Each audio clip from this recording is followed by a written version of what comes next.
Oh, it's so nice to be here. This is so sweet. I'm from New York, so this is a nice culture change. This is different for me. This is just like beautiful. Mountains and scenery. Even the people are different. You guys are so different from us in New York. You're happy. You're polite. That's very shocking to a New Yorker. I'm walking down the street today, total stranger. How are you? How's your day going? I said, what do you want? I'm from New York. We don't talk to people. We don't talk to people. That's what we say if you're from New York. And we don't talk to people. I'm sure some of you have been there. We seem rude. We're not rude. We're nice people. We just don't want to be bothered with you. Because people say stupid things. I was on the flight coming out here, and the guy next to me was like, so where are you going? I was like, look at your ticket. We're all going there.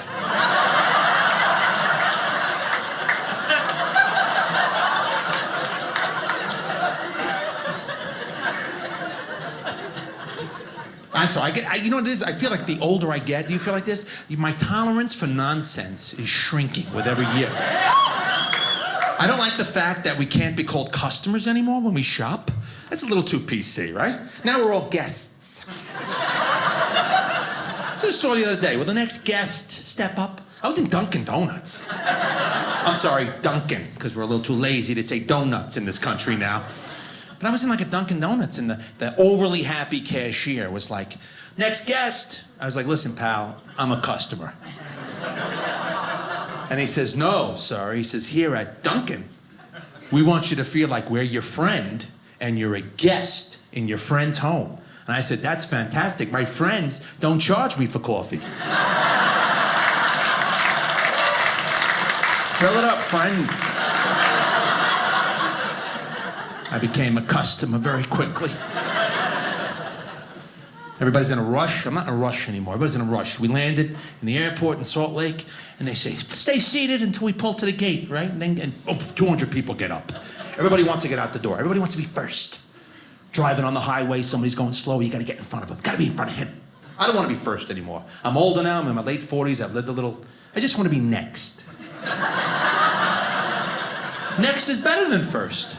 There's a feeling to next. You ever been in a long line, and all of a sudden the person in front of you goes? Isn't that the best feeling in the world? You are next.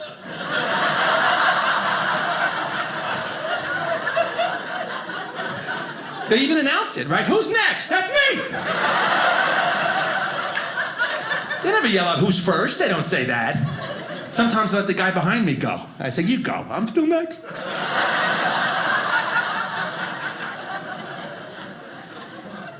I don't want to spell things out anymore, too.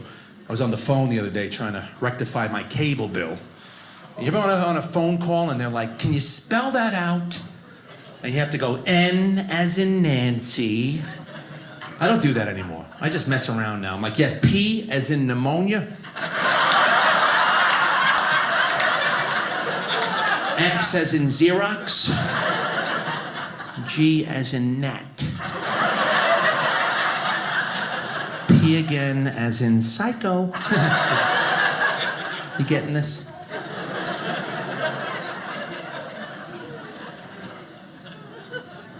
So I'm married too. I'm actually going to be excited to be celebrating my my third wedding anniversary coming up to my beautiful bride. Oh, that's okay.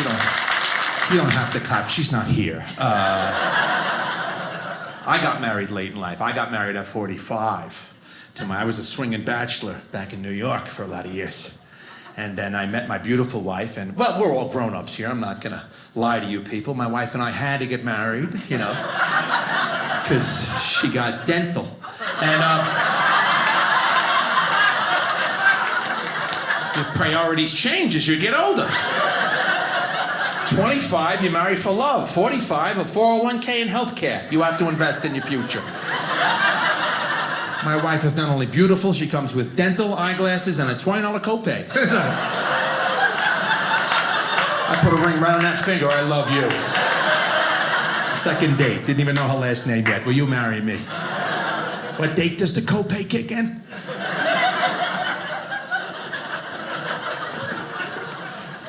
She's fantastic, my wife. I love her. She's my best friend. She's a school teacher, my wife. She's a school teacher. Any teachers in the crowd tonight? We got any teachers? We do? All right, now have everybody join me quickly in a little applause. How about it? Let's hear it for our school teachers. Huh? Come on, hey! Thank you. I say thank you to the school teachers. Never cared before I married one. Didn't know about teachers. Now I understand about you teachers. I see it from the other side. For those of you who don't know or have a teacher in your life, I'll tell you, the job does not end at 3 o'clock when the bell rings for these people. There's lesson planning, there's grading of papers, there's aggravation from other teachers and principals and students and parents of students. Now I understand why you all drink.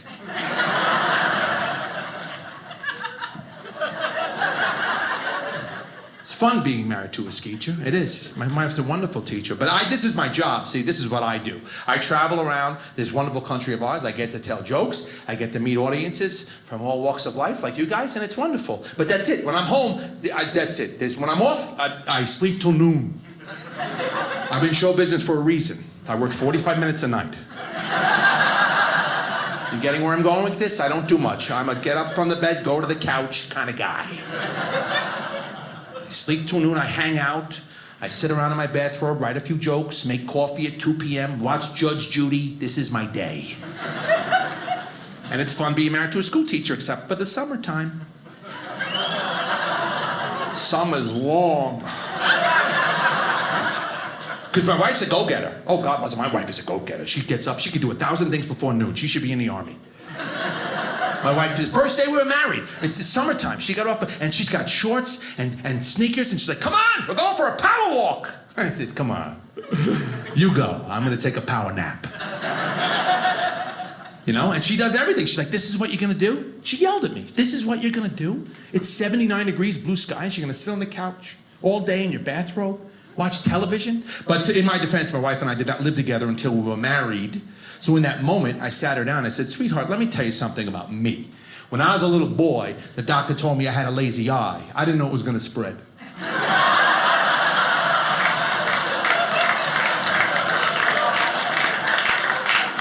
I have a condition. She's a go-getter. We're married for almost 3 years now. We were blessed on the 12th of June in 2019 with a new addition to our family. I have a new little baby at home, 7 months old. I have a 7-month-old little girl. We're older parents, but it's okay. You know, it's wonderful. She wasn't a little girl, my daughter. She was 8 pounds and 13 ounces. That's a healthy baby, right? She just turned 7 months. She's 142 pounds now. She eats like a linebacker. We didn't know what we were having. My wife and I, we wanted to be surprised, which upset family members and friends because people would come up to us all the time when we were pregnant. They're like, what are you having? I was like, a baby. They were like, no, come on, what kind? I was like, human. I think human. We're praying for human. They're like, you don't know the sex? I said, no, we don't know the sex of the child. What's wrong with that? And people that already had kids, they would just chastise us. They were like, you should know the sex of the child. I'm like, why? They're like, because you can get the room ready. See, they were thinking like parents, right? They were like, you can paint, you can set up the room, you get that room ready. I said, relax. We have a 1-bedroom apartment in New York City. The room is ready.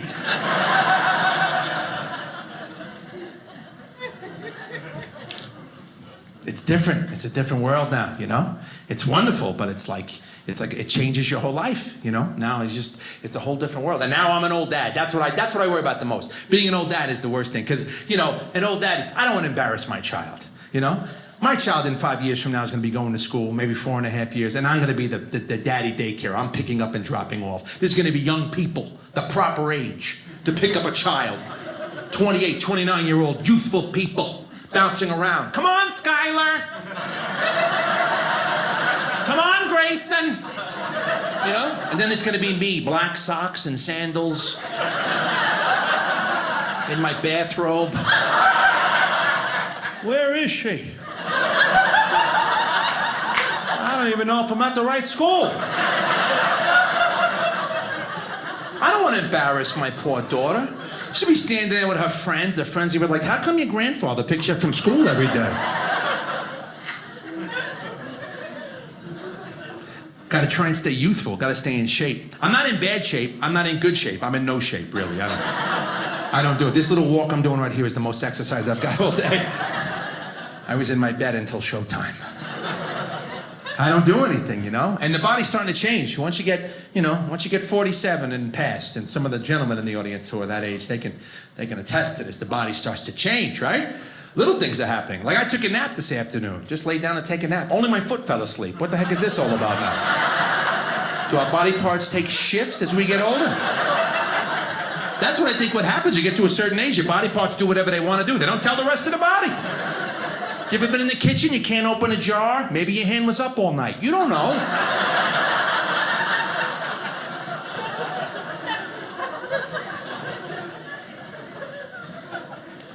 I don't want to look old for my poor kid. I get my physical every year. I said, Doc, look, my hair's starting to fall out. Maybe give me something to keep it in. He gave me a Ziploc bag.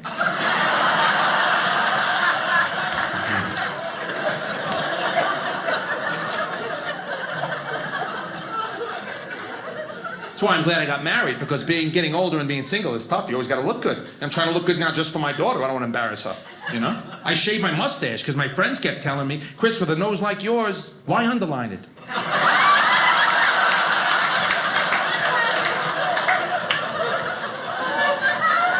It's not funny.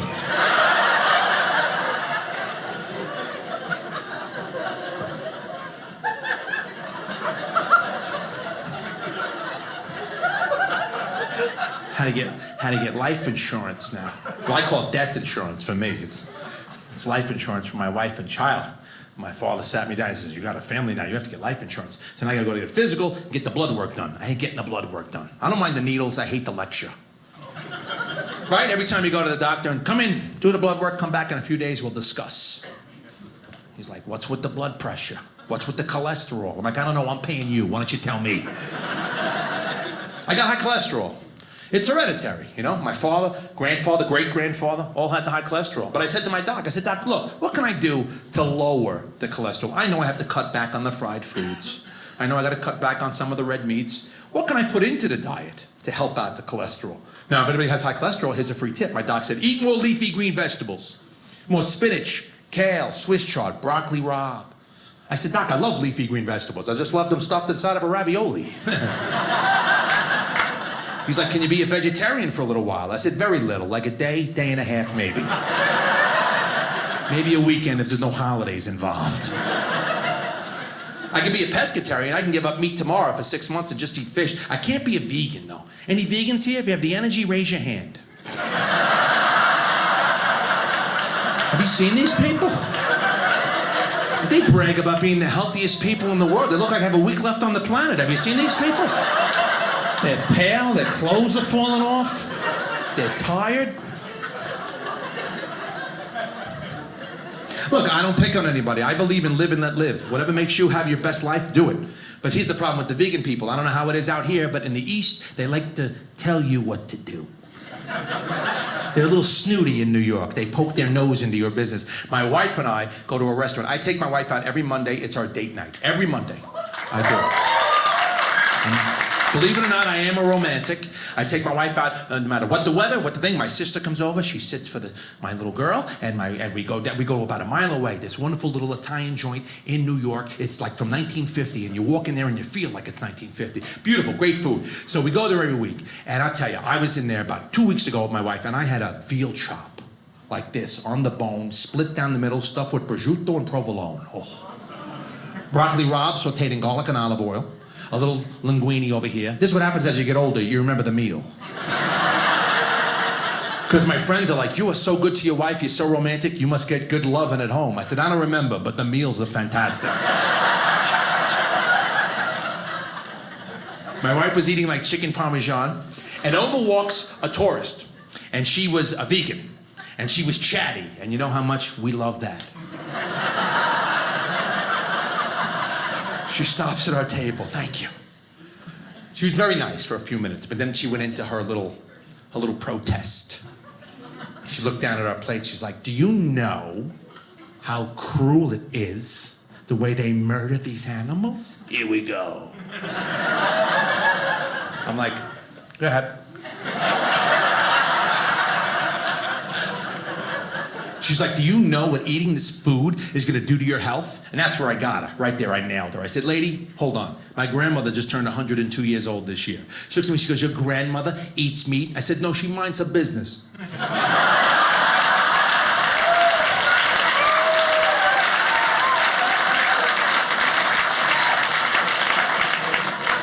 Then I sent a hamburger over to her table.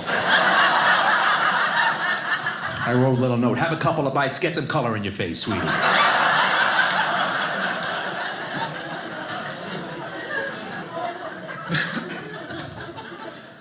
Gotta try and stay healthy. Gotta try and be disciplined. I got a little girl. She's already 7 months and 2 weeks, and she's got me wrapped around her finger. My wife doesn't want a spoiled child. I don't want a spoiled child. We have friends with spoiled children, and they just get whatever they want. They don't have to do anything for it, these kids. I have friends back in New York. Tell me this isn't insane. On Halloween last year, they spent $242 on costumes for 2 children. $121 a pop. Isn't that insane? Everybody here, take yourself back to when you were a little kid. You ever have a costume that was $5? No, you were lucky if you had what I had. Your mother cut 2 holes in an old sheet. You're a ghost. There you go. You're a ghost. One year, my mother had a brand new white sheet and she couldn't cut it up. So she just put it over me and said, you're a piece of furniture being moved.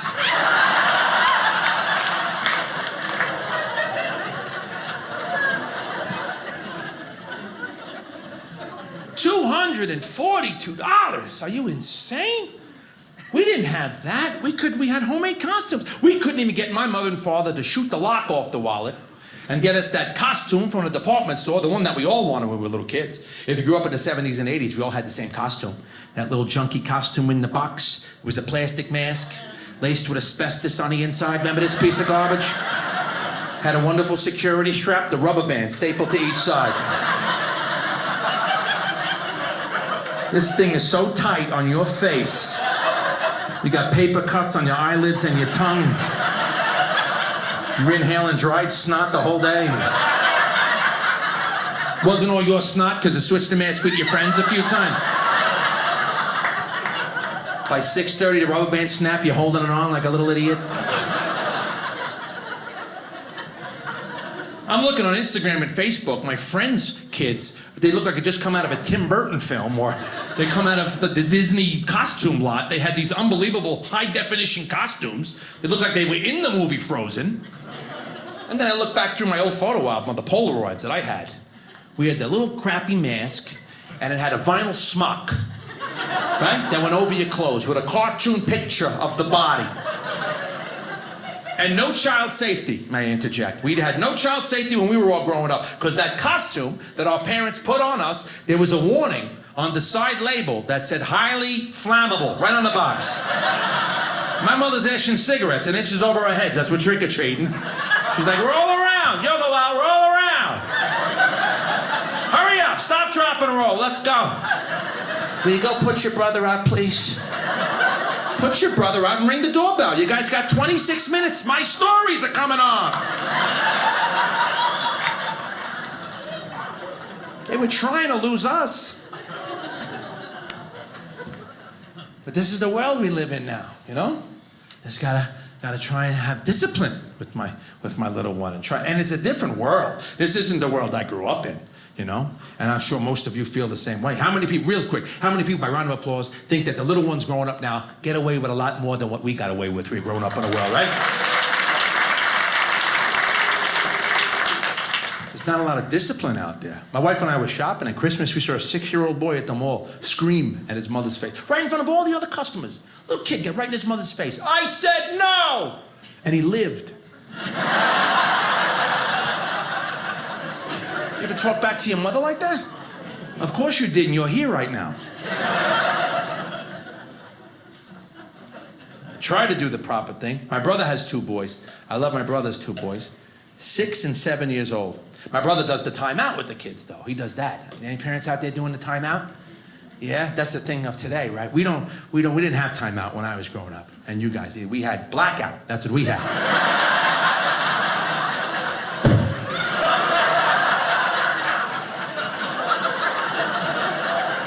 How long was I out that time, Ma?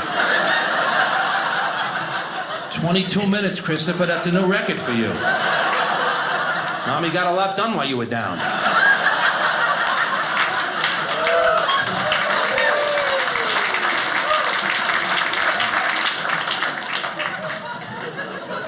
You can't do that today. Forget about it. I go to my brother's house. His son is in the timeout. I didn't know what timeout was. At the time, I didn't have a child. I thought they were playing hide and seek, the boys. I see a 6-year-old boy counting against the wall. I think the other one's hiding. I'm looking under the beds and stuff. My brother goes, what are you doing? I go, where's Luca? He goes, no, Luca's out playing. James in timeout. I said, oh, you do timeout? He goes, you gotta. Can't hit him anymore. I said, really? I did not know that. To take that into consideration, whether I want to have children or not.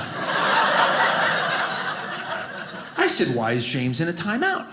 My brother said he said a curse word at his mother. I said, which one? He says, the big one. He said, yeah. I said, and all he gets is to count against the wall? That'll teach him.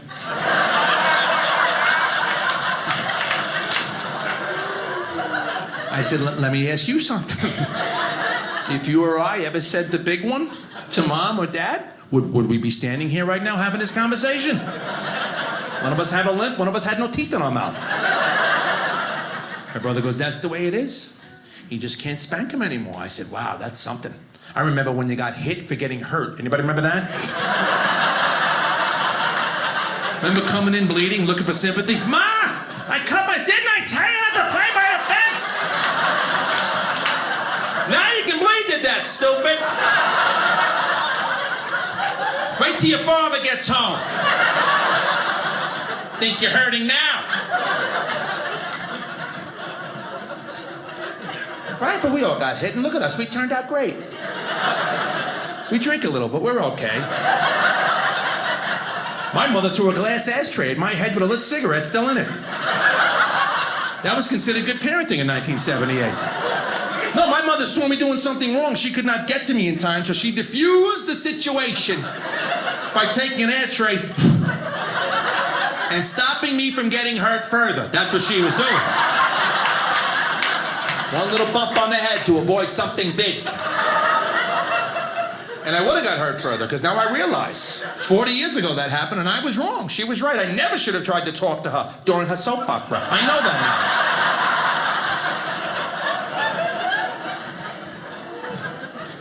now. It's a different world. Just gotta be happy. That's what everybody wants us to be happy, right? Gotta be happy. Gotta smile. I say try and be happy. Be happy. Life's too short. Enjoy it, right? Go out, come to a show, go to a nice restaurant, go on a nice vacation. Spend your money. Spend it on you. You know, enjoy it while you're here. Because what do they tell us when we're all gone? Can't take it with you. Heard that my whole life. I don't know if it's true. That's what they say. I'd hate to pass on and find out you can take it with you. Wouldn't that be terrible? Now we're walking around heaven broke. What if we get to the pearly white gates and St. Peter says it's 5,000 to get in? You're like, what? I did not take it with me. I was told specifically I couldn't take it with me. I gotta send a text message down to my brother, put all the money in your pockets and hang yourself. You guys are wonderful. God bless you. Thank you for having me at the Dry Bar. My name is Chris Monty. Thank you so much for watching my Dry Bar comedy special. And now is your opportunity, if you'd like to leave a tip. I mean, you can leave $1, you can leave $2, you can leave $5, $1,000, $2,000, $10,000. Just leave something, because I have a little baby, and she needs food and diapers, and I'm kind of spending my money elsewhere. So hook me up. Come on, leave the tip. Hit the button, leave the tip. We'll all laugh about it tomorrow.